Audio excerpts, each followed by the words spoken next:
I am here with, want to introduce yourself? I'm Burton Yuen. I'm your scenic designer.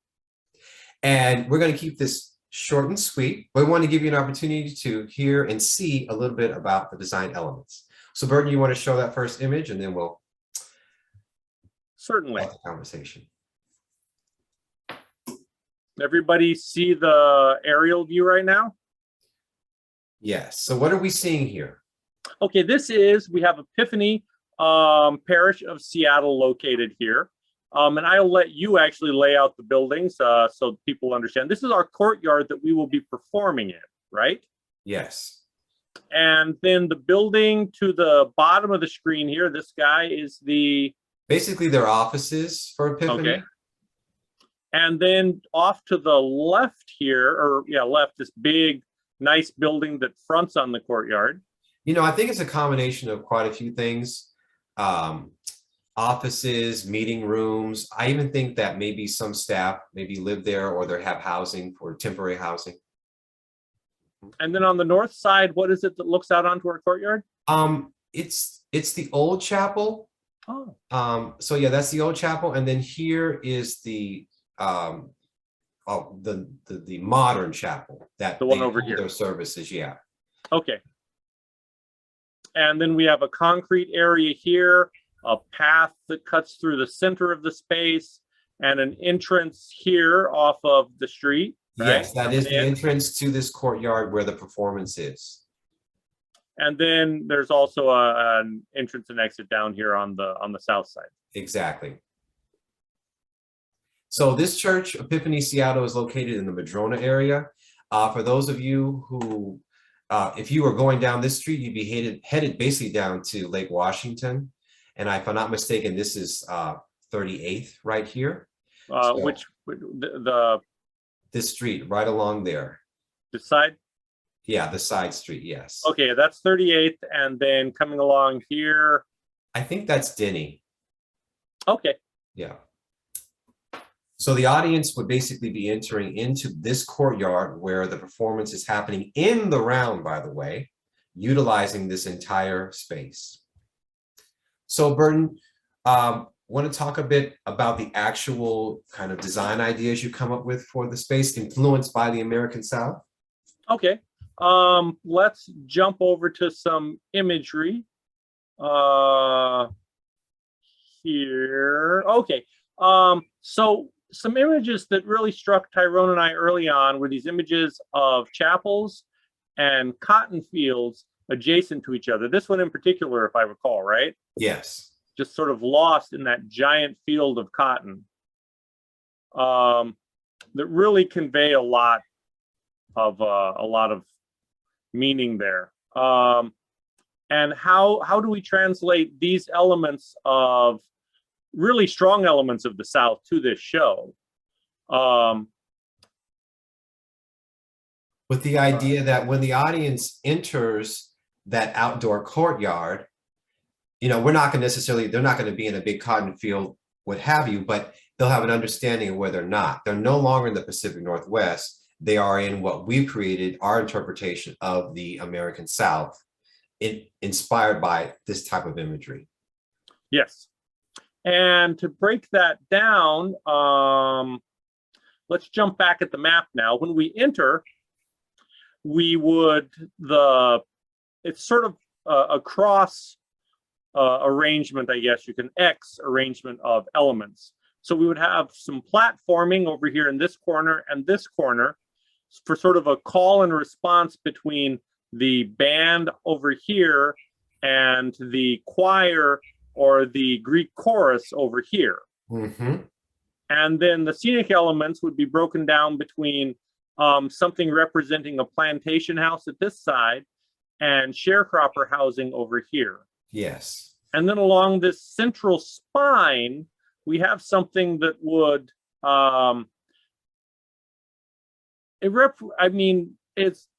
what do you see that as? Those three pieces that come together, I see visually creating a type of religious edifice, if you will. Absolutely.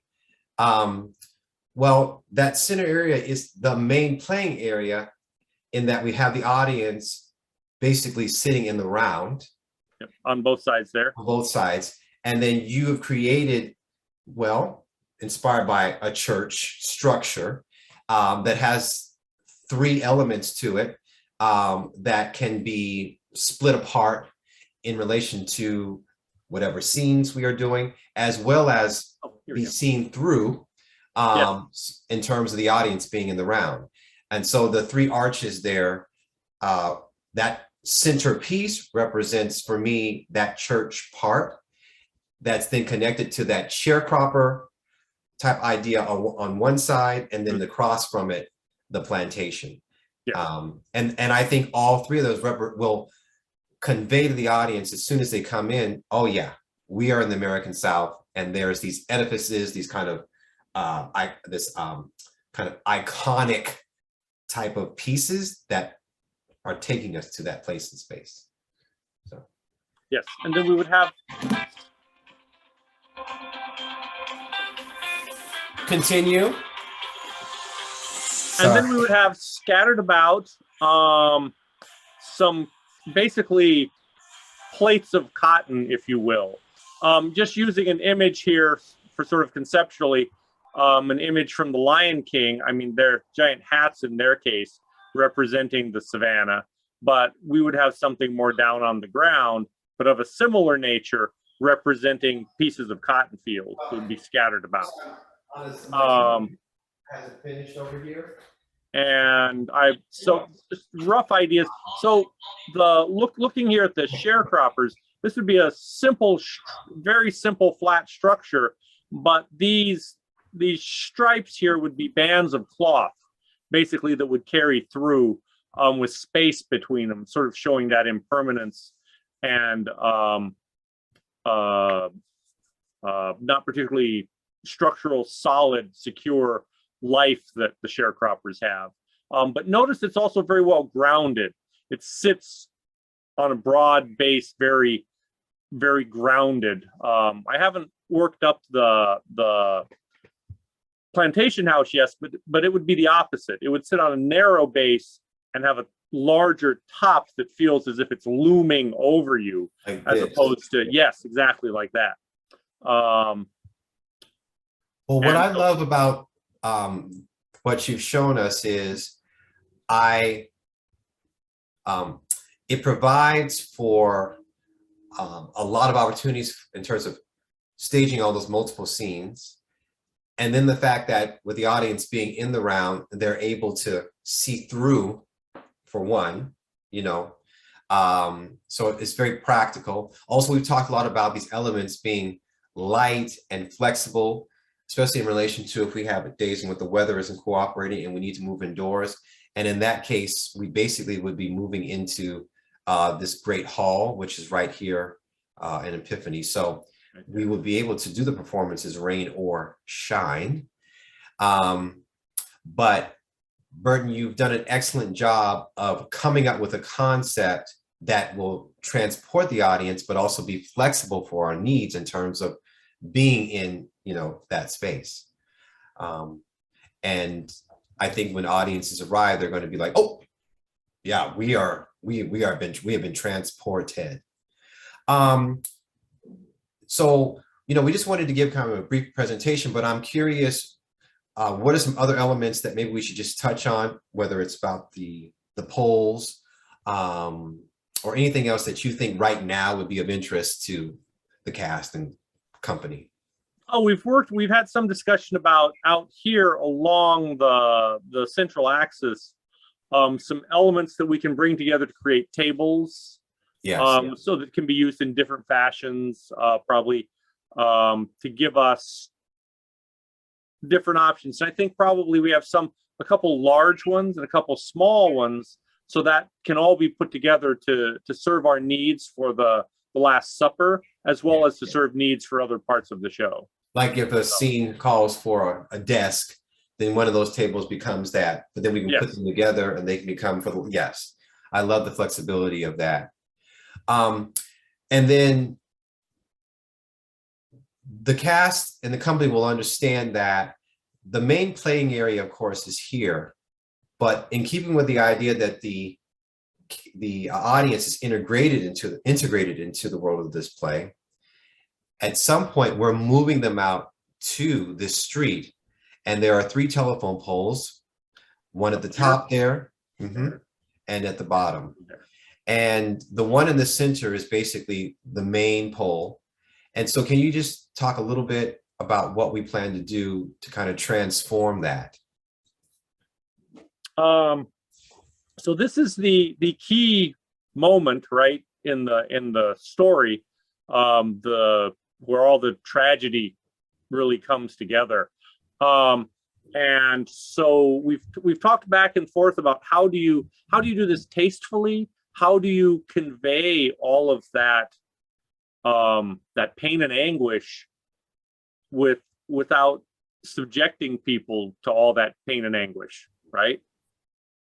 And some of the things we're going to do to set the scene there are those little plates of cotton, if you will, are going to be surreptitiously removed from people who are working their way out here and be placed around this telephone pole.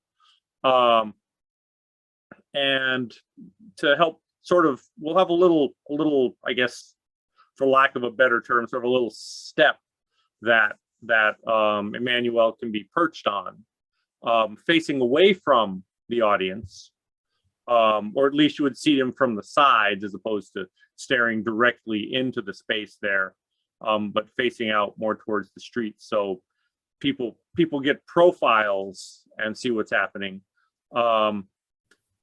And we need to do some dressing to sort of reduce the things like the signage that's currently on the pole, which we're still kind of working on to come up with. I'll let you talk about sort of the big picture of that whole event right there. Well, I'll save that for the rehearsals, but because I think you've done a good job of just giving a general sense what's happening there, maybe design wise. I think what is going to be interesting for the audience is when they first arrive, that dressing of it won't even exist. They're just going to be telephone poles. Then they're experiencing the play, and then the crucifixion, or specifically the journey to the pole, brings them out. And now it's transformed where it's surrounded by cotton and the pole has these other things on it.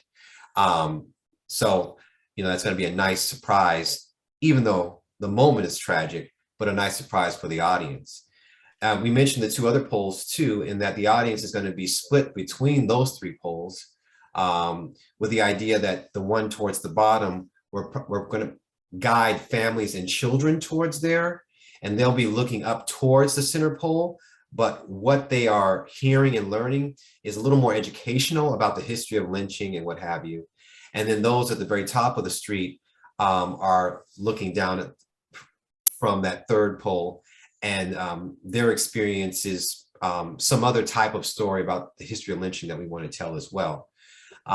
So what the cast needs to understand is that we use that piece, the journey to the pole, to actually move the audience out to those 3 different telephone poles to experience the crucifixion scene. And the way that Burton described it, it will be transformed, at least the center one, to make you feel like you're the inside looking at a telephone pole. And the story behind the telephone pole is simply, one time telephones didn't exist and there weren't telephone poles. Then when they started to appear, people thought that they were evil, or because they didn't know what they were. Now, from a contemporary perspective, we'd be like, what? People were scared of telephone poles? Well, yes, it was a new technology. But you jump ahead to a time in when people did start having phones and telephone poles disappeared around the country. Well, they also became convenient ways to lynch people. And so there's a history of Black people, of different types of people also, being lynched on telephone poles. So that's how we see it. We see it more as a lynching and crucifixion versus our Emmanuel being up on a cross. So, well, Burton, I feel like unless there's maybe some other element you want to share, this really is where we're at, and maybe gives not only the cast a sense of design-wise where we're going, but they can also see place and space. So is there anything else you'd want to share before we sign off? No, I think this is good. We'll obviously have more as we work through things and as the show evolves.